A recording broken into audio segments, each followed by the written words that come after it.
together.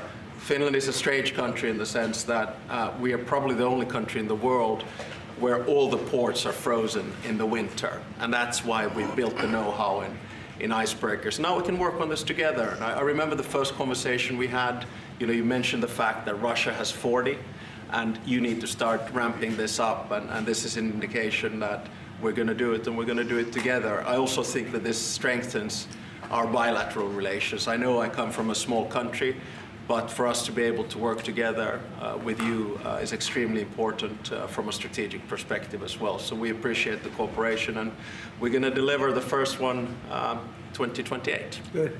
Just a little bit before a big event. Yeah. So that'll be good. But that's great. And actually, it's true.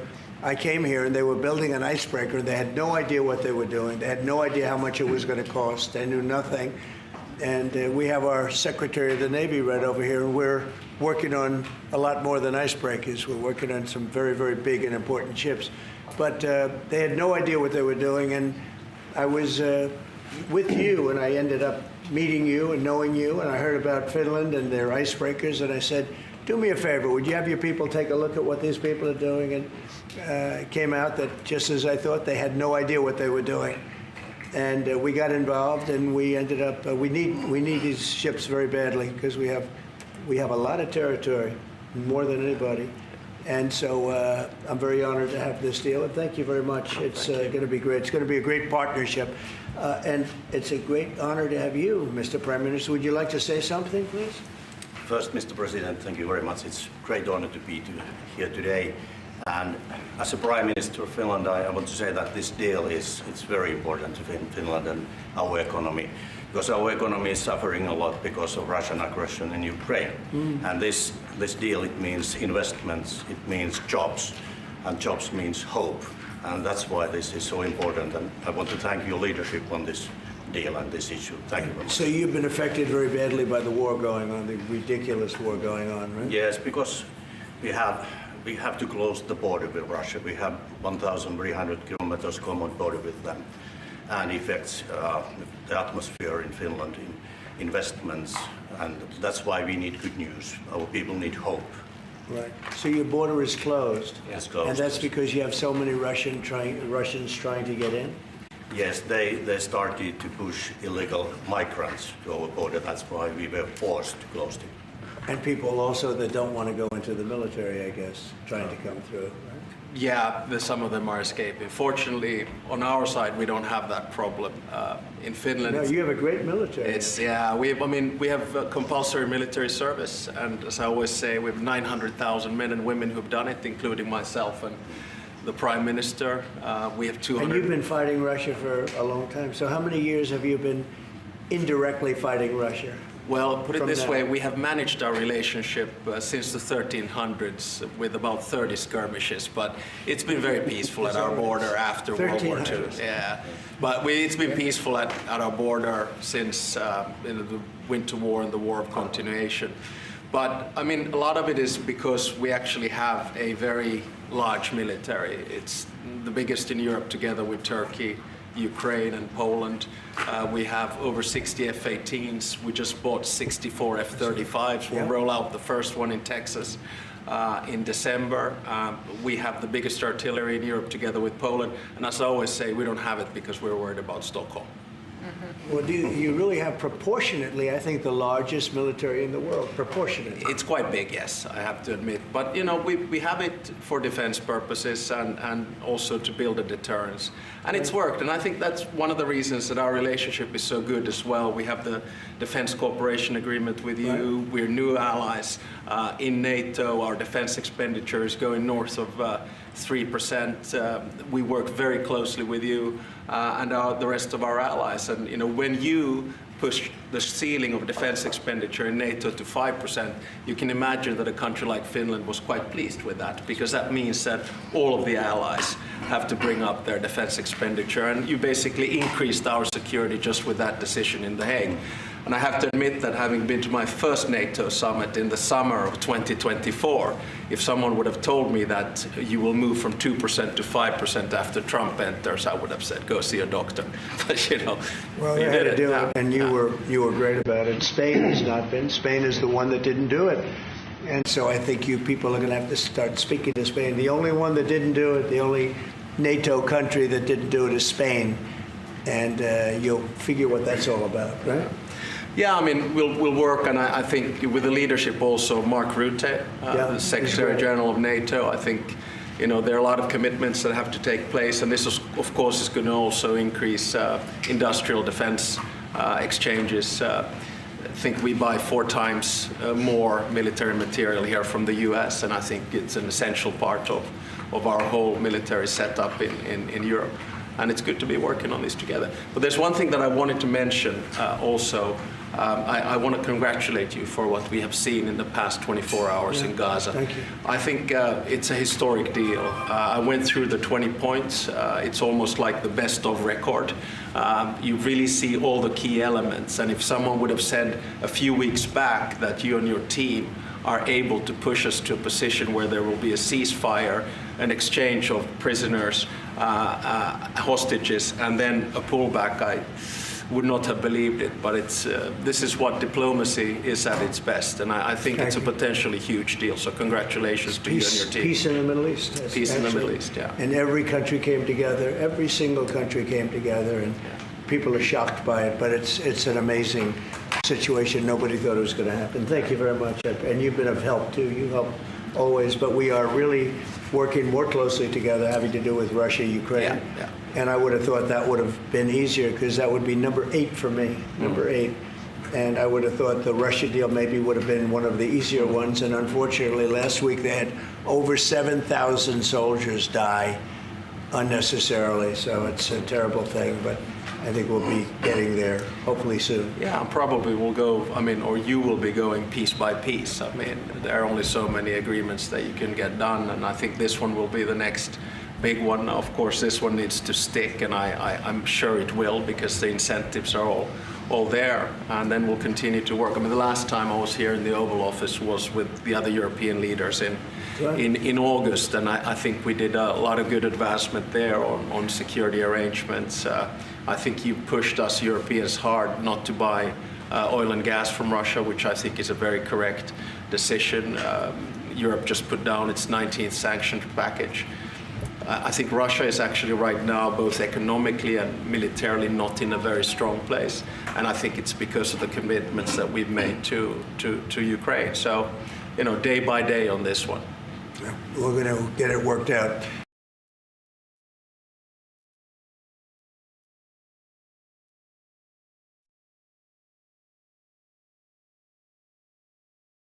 Underestimate Mr. Trump's negotiating ability. Do you personally believe that Mr. Trump deserves to win the Nobel Peace Prize tomorrow? Well, I think that's probably a decision that comes from the Nobel Committee. And my take is that there are 2 key pieces that have to be solved in the big picture. One is in the Middle East, and we're seeing the results of that.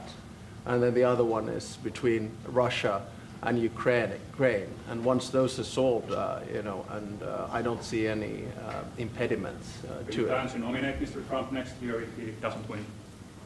This year? I think probably the best nomination would be coming from Zelensky and then the King of Jordan. Those would be 2 that would come. But I think you have to, I mean, my experience with the Nobel Peace Prize comes from Martti Ahtisaari, the former president of Finland. He got it in 2008, and he got it because he negotiated 3 peace agreements on 3 different continents. Namibia in Africa, Kosovo, Serbia in Europe, and then Aceh in Indonesia. And his message was always that when you do a peace agreement, the key is that it looks like an equal match, that the big guy doesn't win over the small guy, and vice versa.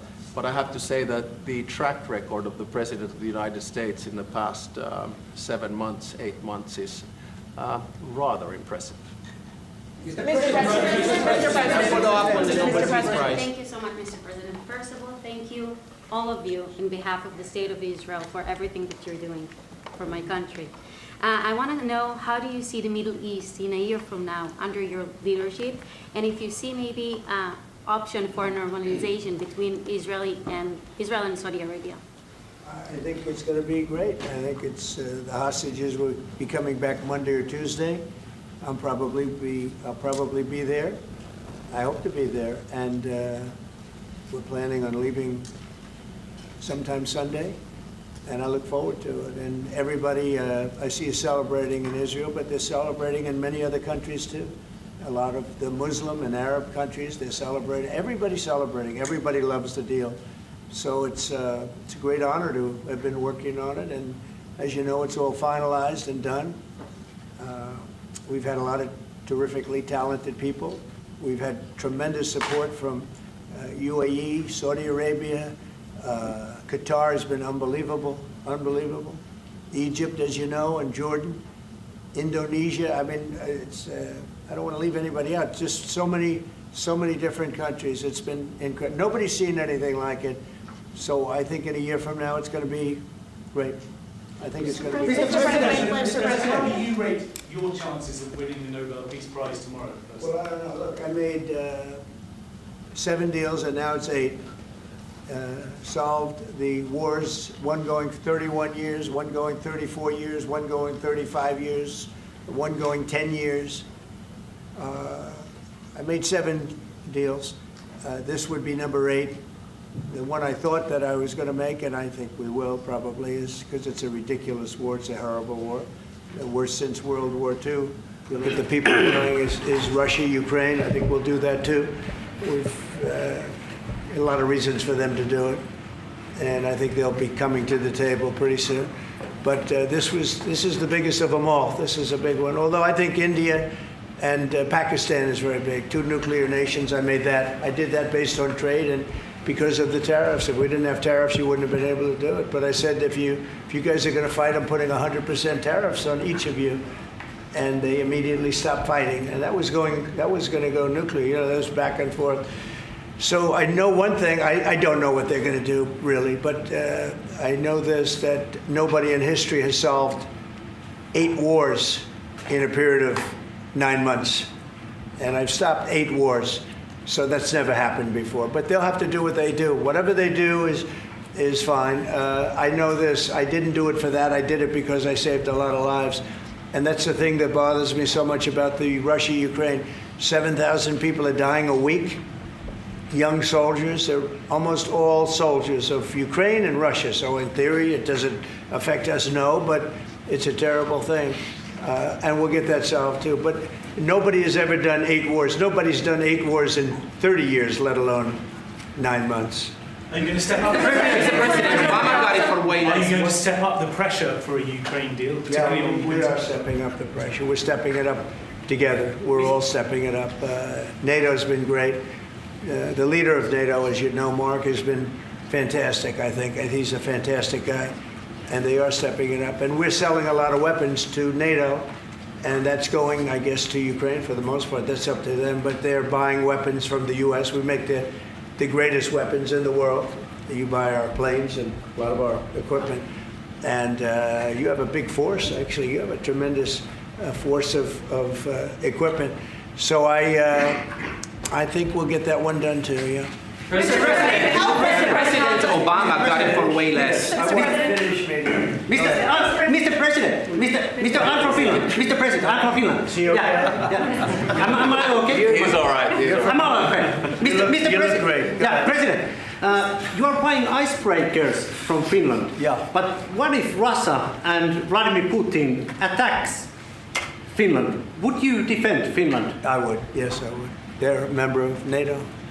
I would. They're great people, but I don't think that's going to happen. I don't think he's going to do that. Yeah. I think the chances of that are very, very small. But it's very interesting because you have a military to your size. You have a very powerful military, one of the best. And but certainly we will be there to help. Okay? Thank you. Mr. President. Okay, please. Mr. President, thank you. We have a big border, as our president said. How would you exactly defend Finland? And yeah, thank you. forcing them to confront peacefully protesting Americans. Vigorously. Can I just add on that? We're very pleased with the fact that we have so much training going on with American soldiers right now, so they're getting experience from Arctic conditions, and we're integrating our militaries together, working not only through the DCA agreement, but other ways as well. We see that day to day in the work that we do, and it's working well. Okay? Please. Yeah, thank you. How do you see this? From? I'm from Finland too. In its Yeah, a lot of Finns, It's no? very impressive. So, Mr. I like President, it better than our reporters. thank you. So, how do you see the situation in the Arctic developing? Are there going to be any mutual plans for Finland and U.S. to cooperate? We have a lot of relationships together. I mean, mostly buying our military equipment. They buy a lot of it. They have an order, I guess, 60 planes, 64 F-35s, and many other things too.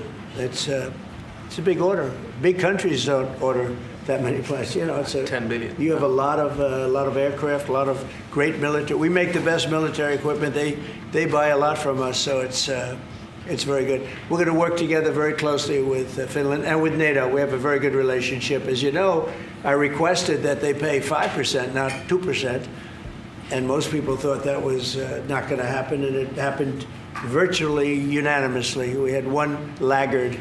It was Spain. Spain. You have to call them and find why are they a laggard, and they're doing well too. You know, the funny thing, because of a lot of the things we've done, they're doing fine. They have no excuse not to do this, but that's all right. Maybe you should throw them out of NATO, frankly. Please,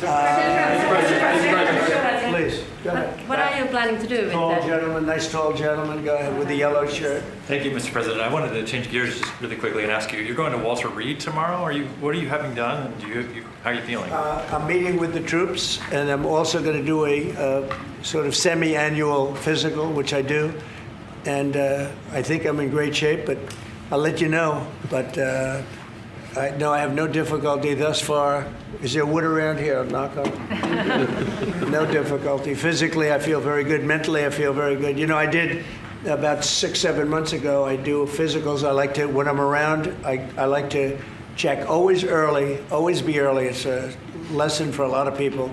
But I also did a cognitive exam, which is always very risky, because if I didn't do well, you'd be the first to be blaring it. And I had a perfect score. And one of the doctors said he's almost never seen a perfect score. I had a perfect score. I got the highest score. And that made me feel good. When they asked, would I like to do one? I said, yeah. I said, did Obama do it? No. Did Bush do it? No. Did Biden do it? I definitely did. Biden wouldn't have gotten the first 3 questions right. No, Biden didn't do it. Biden should have done it. I'm actually a person that believes that if you're president, you should do a cognitive exam. But last time I took a cognitive exam, and it was a perfect score. The doctors announced it. And by the way, not the easiest test. The first few questions are pretty easy. Once you get into the middle, it gets a little trickier. And there aren't a lot of people in this room that would get every single question right, I can guarantee You're putting me in a difficult spot now. Next question. Mr. President, Obama got the Nobel Peace Prize for way less than you did, and President Obama got the Nobel Peace Prize for way less. He got a prize for doing nothing. Exactly. Obama got a prize. He didn't even know what he got. He got elected, and they gave it to Obama for doing absolutely nothing but destroying our country. No, he was not a good president. The worst president was Sleepy Joe Biden, but Obama was not a good president. Are you going to do something with the They Hezbollah? gave him a prize. How many months after he won the election, then they gave him the Peace Prize, right? It was right before he was elected. Are you going to take My election was a much more important election. Now that you're fixing the situation between Hamas and Israel, are you going to be taking care of the Hezbollah or the Lebanese armed forces to take care of We'll get at that. Yeah, we'll be able to do that. That will be. It's a smaller part of the puzzle, but very important part. They have a great new ambassador that I appointed, Michelle.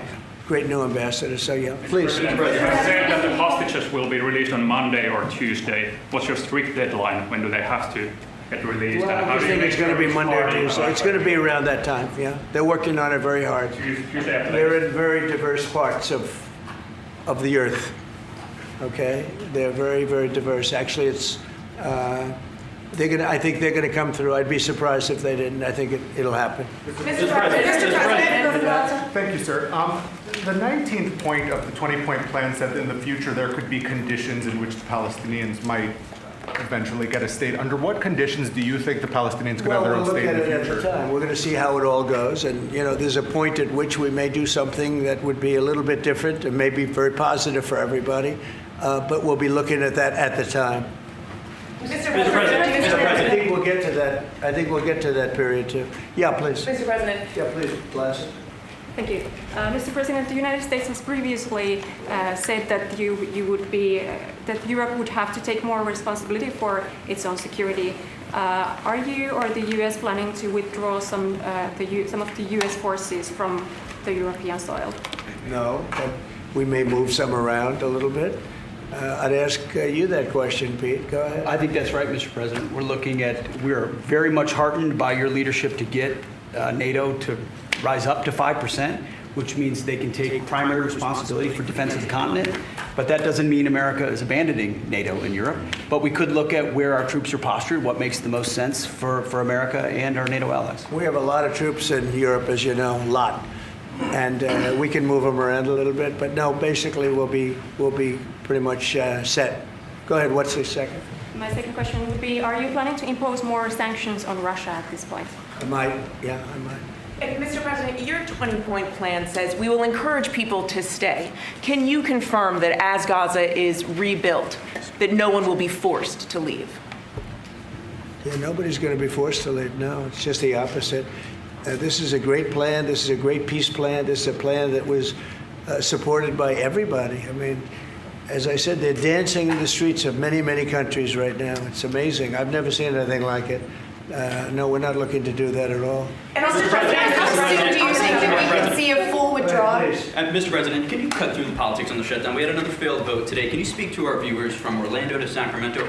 What's your message to some of these families tonight facing missed paychecks, potential layoffs, and missed benefits due to the shutdown? Yeah, I blame the Democrats. They ought to call their local Democrat representative, whether it's a senator or a congressman, and it's their fault. I mean, they admit it's their fault. They campaigned on the fact that they'd never shut down the country, but they want to shut it down.